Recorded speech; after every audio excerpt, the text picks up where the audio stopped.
안녕하세요. 오늘 저는 여러분들과 함께 스페인 문화 속 돈키호테의 정신 읽기라는 주제로 이야기를 나누게 된 이준희입니다. 먼저 간단히 제 소개를 드리겠습니다. 저는 현재 대전보건대학교 교양교육원 교수로 재직하고 있습니다. 역사와 문화, 예술 등 여러 분야에 관심이 많아서 책도 몇 권 집필했는데요. 특히 세계적인 작가들에게 깊은 관심을 가지고 있습니다. 그들이 살던 시대는 어떤 모습이었는지, 또 어떤 생각과 열정으로 새로운 시대를 열어갔는지를 따라가 보는 것이 제게는 큰 즐거움이었습니다. 이러한 관심으로 작가들을 따라 여행을 하기도 하고 국립중앙도서관에서 인문학 감성 여행 칼럼을 연재하기도 했습니다. 저서 여행으로 보는 문학에서는 직접 작가를 찾아 떠난 여정을 담았고, 현재 우리 대학에서는 세계문학 산책이라는 과목을 통해서 학생들과 또 그리고 세계적인 문학가들과 그 나라의 문화를 함께 살펴보고 있습니다. 그 외에 요즘에는 제가 다니는 여행 이야기를 블로그와 유튜브를 통해서 많은 사람들과 나누고 있는데요. 네이버에서 오늘도 여행 준을 검색하시면 만나보실 수 있습니다. 저는 국내 역사 여행에도 관심이 많은데요. 영화와 드라마 속에서 만나는 역사 이야기를 쉽게 풀어서 함께 공유하고 여행을 하고 있습니다. 그래서 지역 주민들과 학생들과 함께 인문학 여행 활동을 몇 년째 이어오고 있습니다. 저는 블로그 활동이나 역사 여행을 통해서 단순한 기록을 남기는 데 그치지 않고 우리가 살아가는 현재와 과거의 이야기를 잊고 싶습니다. 여행과 이야기를 나누는 이런 과정을 통해서 더 많은 분들이 역사와 문화를 친근하게 느끼고 또 그 속에서 삶의 지혜와 즐거움을 발견하시기를 바라는 마음입니다. 그럼 이제 오늘의 주제, 세르반테스의 돈키호테를 알아보도록 할게요. 스페인의 세르반테스는 흔히 영국의 셰익스피어, 또 독일의 괴테와 함께 세계 3대 문호로 꼽히고 있습니다. 그의 작품 돈키호테는 유럽 문학사뿐만 아니라 인류 문화유산이라고 할 만큼 중요한 의미를 지니고 있는데요. 셰익스피어와 세르반테스는 같은 시대를 살았고 운명처럼 같은 해 같은 날인 1616년 4월 23일에 세상을 떠났습니다. 그래서 이날은 지금도 세계 책의 날로 기념되고 있어요. 하지만 같은 시대를 살았음에도 두 사람의 삶은 너무나 달랐습니다. 영국의 셰익스피어는 왕실과 귀족들의 후원을 받으면서 연극 문화가 꽃피던 시기에 부와 명예를 한껏 누릴 수 있었습니다. 반면에 스페인의 세르반테스는 전쟁터에서 왼팔을 잃고 또 알제리 해적에게 포로가 되어 노예 생활을 했고 또 작가로서는 늘 가난과 빚에 쪼들리면서 감옥을 드나드는 고단한 삶을 살았습니다. 괴테와 비교해봐도 그 차이는 분명한데요. 독일의 괴테는 이미 생전에 국민적 존경을 받으면서 관직과 명예를 누렸지만 세르반테스는 끝내 세속적인 성공과는 거리가 먼 인생을 걸었습니다. 그러나 바로 그 어려움 속에서도 세르반테스는 자신만의 길을 포기하지 않았습니다. 그는 삶의 모순과 인간의 꿈을 끊임없이 탐구했고 그 결과 인류 최초의 근대 소설이라고 불리는 돈키호테를 세상에 내놓았습니다. 돈키호테는 몰락한 기사도 정신으로 현실의 모순을 풍자하면서도 동시에 인간이 끝내 꿈꾸기를 멈추지 않는 존재임을 보여주었습니다. 웃음을 주는 동시에 깊은 성찰을 던져주는 이 작품은 이후 세계 문학의 새로운 장을 열었고 지금까지도 수많은 언어로 번역되어 읽히고 있습니다. 시대를 초월한 고전으로 사랑받고 있죠. 이처럼 세르반테스의 삶과 작품은 스페인의 역사와 정신을 이해하는데 빼놓을 수 없는 중요한 열쇠가 됩니다. 그래서 저는 오늘 돈키호테라는 창을 통해서 스페인의 문화와 정신을 함께 읽어보고자 합니다. 세르반테스의 돈키호테는 문학을 넘어서 연극과 뮤지컬, 영화 등 다양한 예술 장르에도 큰 영향을 주었습니다. 그 대표적인 예가 뮤지컬 맨 오브 라만차인데요. 이 작품은 토니상 최우수 작품상을 수상할 만큼 세계적으로 인정을 받았고 우리나라에서도 2005년부터 정식 공연이 시작되어 꾸준히 사랑받아 왔습니다. 주인공 돈키호테의 역은 남자 배우로 유정환, 또 조승우, 황정민, 오만석, 홍광호 등 내노라 하는 배우들이 맡아서 관객들에게 깊은 울림을 주었습니다. 만약 여러분이 앞으로 기회가 된다면 뮤지컬 맨 오브 라만차를 직접 관람해 보시기를 권합니다. 무대 위에서 노래와 연기로 다시 태어나는 돈키호테의 모습은 작품 속의 돈키호테 정신을 더욱 생생하게 이해하는 데 큰 도움이 될 것 같습니다. 돈키호테는 미치광이 노인으로 사람들에게 손가락질을 받습니다. 근데 그는 끝까지 포기하지 않고 자신의 믿음을 밀고 나가고 세상에 없는 길을 만들어 나갔습니다. 어찌 보면 돈키호테의 꿈은 많은 사람들에게는 허황되어 보이지만 그에게는 그것이 삶의 이유였습니다. 또 돈키호테가 풍차를 거대한 적으로 착각하고 돌진하고 이런 모습들이 단순한 웃음거리로 보이지만 포기하지 않는 인간의 의지를 상징하기도 합니다. 불가능해 보이는 것을 도전하는 그 정신은 오늘날까지도 사람들의 마음을 울립니다.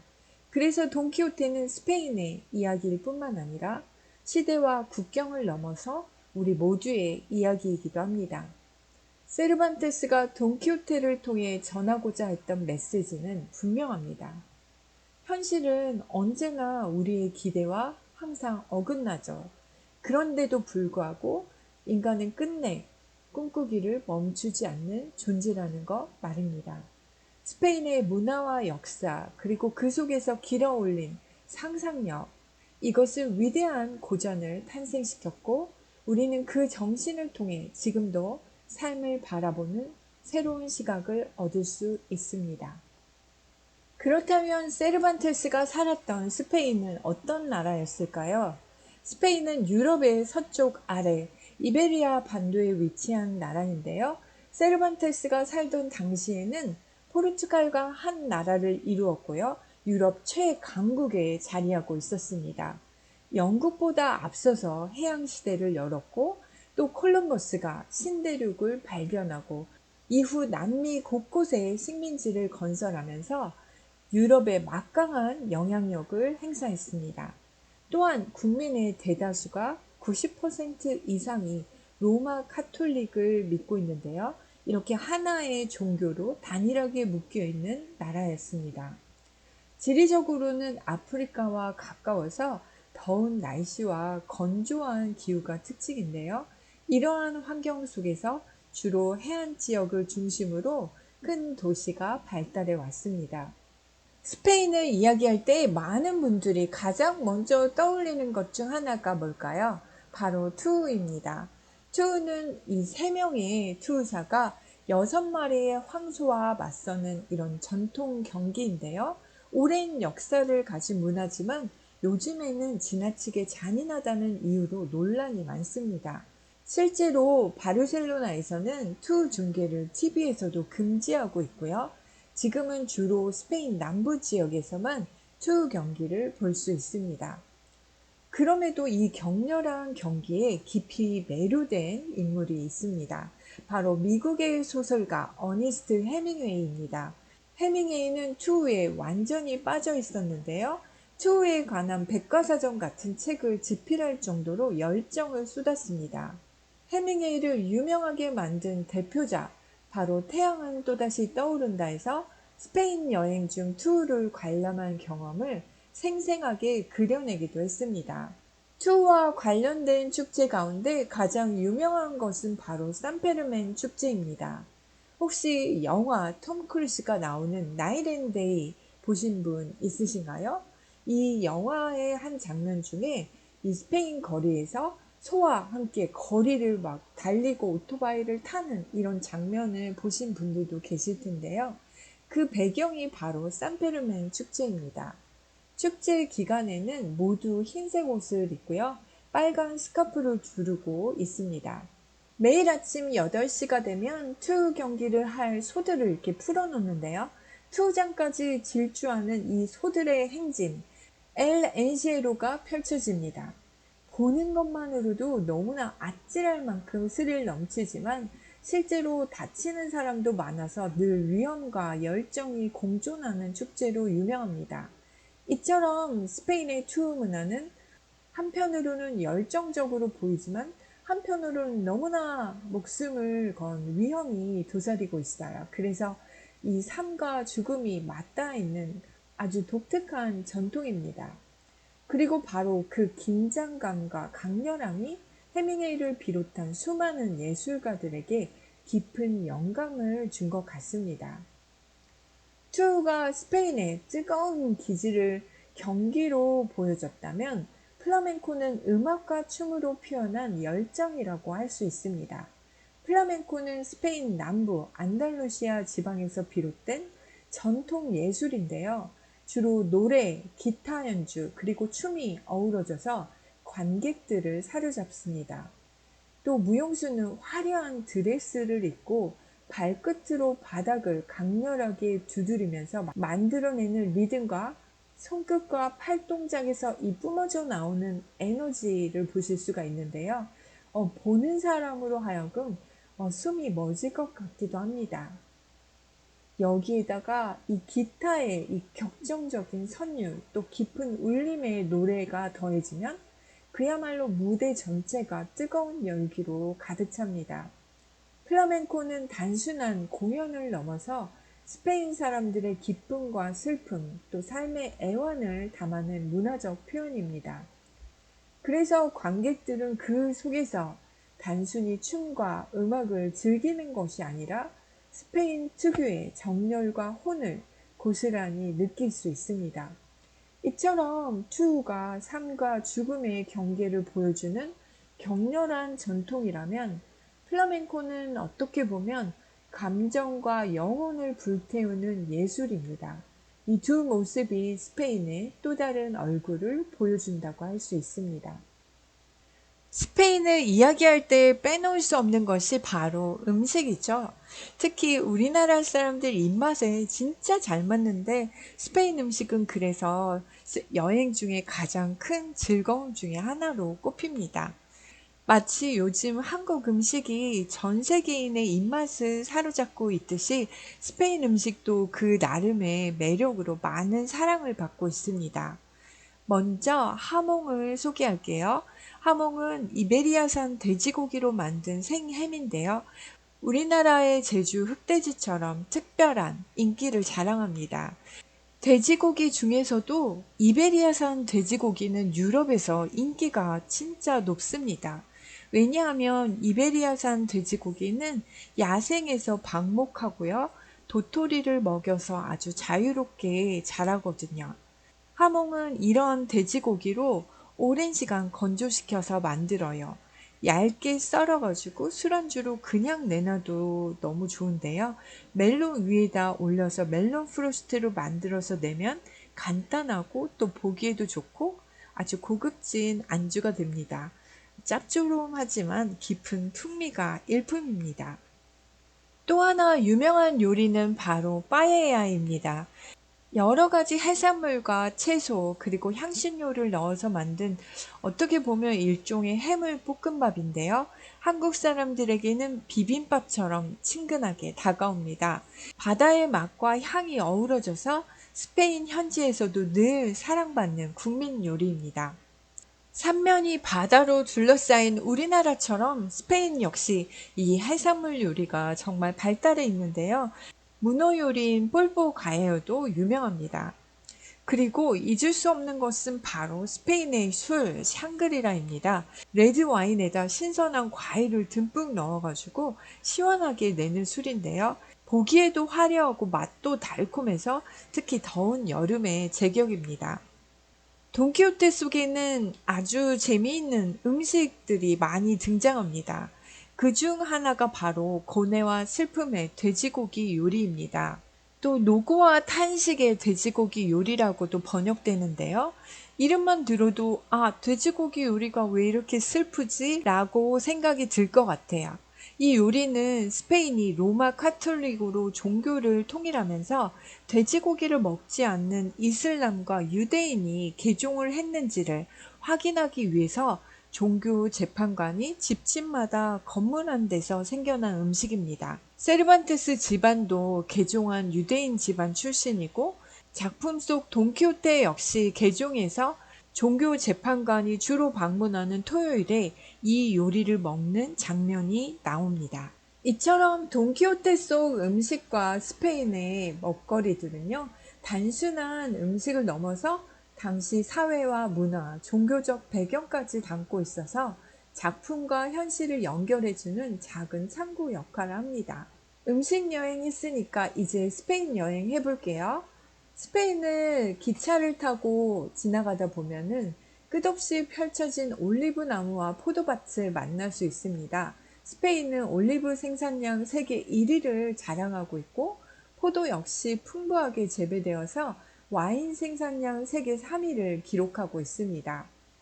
포도로 만든 스페인 와인은 역사적으로 유명한데 우니코라는 와인은 찰스 황태자와 다이애나 비가 결혼할 때 영국 공식 결혼 와인으로 선택될 정도로 명성을 떨쳤습니다. 스페인을 이야기하면서 빼놓을 수 없는 것은 바로 산티아고 순례길입니다. 제주도의 올레길이 바로 이 산티아고 길을 본떠서 만들어졌다는 사실 여러분 잘 아시죠? 전 세계 수많은 사람들이 이 길을 걸으면서 자신만의 여정을 경험하는데요. 한국인들이 유럽인들 빼고는 가장 많이 여기에 온다고 알려져 있습니다.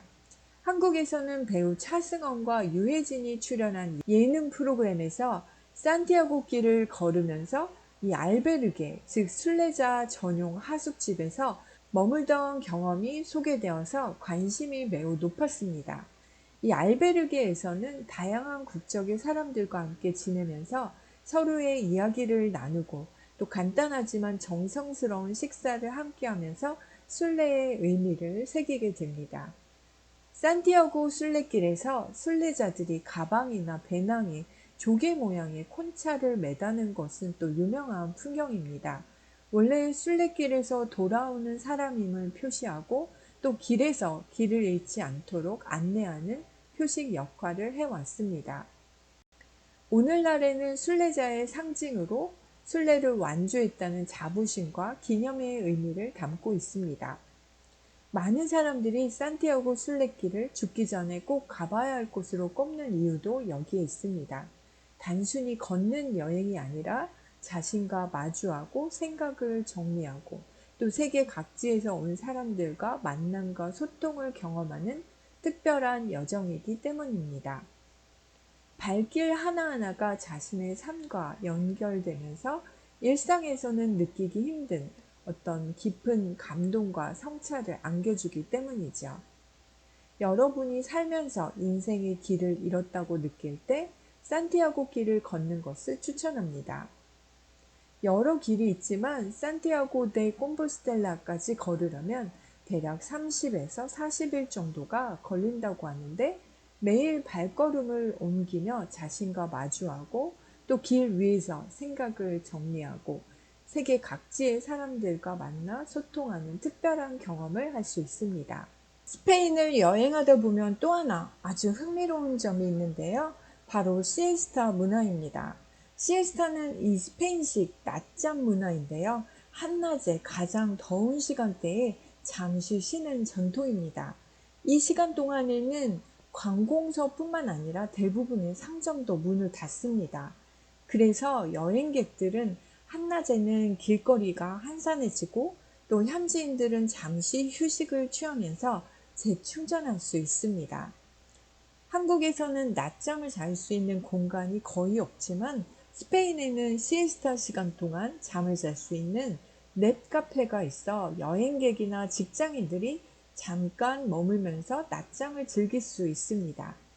더운 날씨 속에서 잠시 쉬면서 재충전하는 문화가 자연스럽게 생활 속에 녹아있는 것이 스페인만의 매력입니다. 이 시에스타 문화는 단순하게 낮잠 자는 거, 그거 이상의 의미를 가지고 있습니다. 바쁜 일상 속에서도 잠시 멈추고 삶의 리듬을 스스로 조절하고 여유를 즐기는 스페인 사람들의 생활 철학을 보여주고 있습니다. 바쁘게 달려온 우리나라 사람들에게도 시에스타는 큰 울림을 줍니다. 잠시 쉬고 나를 돌아보는 시간, 또 숨고르기를 통해서 삶의 속도를 조절하고 재충전할 수 있다는 점에서 우리에게도 충분히 의미 있는 문화입니다. 이처럼 스페인의 문화는 투우의 용기와 도전, 또 플라멩코의 열정, 그리고 산티아고 길에서 만나는 이런 영적인 성찰, 시에스타가 주는 여유, 그리고 함께 나누는 음식의 풍요로움 속에서 살아 있습니다. 모두가 서로 다른 모습처럼 보이지만 그 아래에는 하나의 공통된 정신이 흐릅니다. 바로 현실의 고단함을 넘어서 끊임없이 삶의 의미를 찾아가려는 의지입니다. 세르반테스의 돈키호테는 그 정신을 가장 잘 보여주는 상징이라고 할 수 있습니다. 돈키호테의 모습은 어리석어 보일지 모르지만 그 안에는 불가능해 보여도 도전하는 인간의 존엄이 담겨 있습니다. 현실을 풍자하면서도 끝내 꿈꾸는 것을 멈추지 않는 그의 모습은 오늘날에도 우리에게 깊은 감동을 줍니다. 따라서 스페인의 문화와 역사를 읽는다는 것은 단순히 전통이나 관습을 아는 것을 넘어서 도전과 열정, 그리고 꿈꾸는 인간 정신을 이해하는 일입니다. 그리고 그 정신은 돈키호테라는 한 노인의 헛된 모험 속에 또 우리의 삶 속에서도 여전히 살아 숨쉬고 있습니다. 오늘의 여정을 마무리하며 이렇게 말씀드리고 싶습니다. 스페인 문화 속 돈키호테의 정신은 결국 우리 모두에게 당신도 꿈꾸는 것을 멈추지 말라는 초대장과도 같은 메시지입니다. 이렇게 마무리하겠습니다. 수고하셨습니다.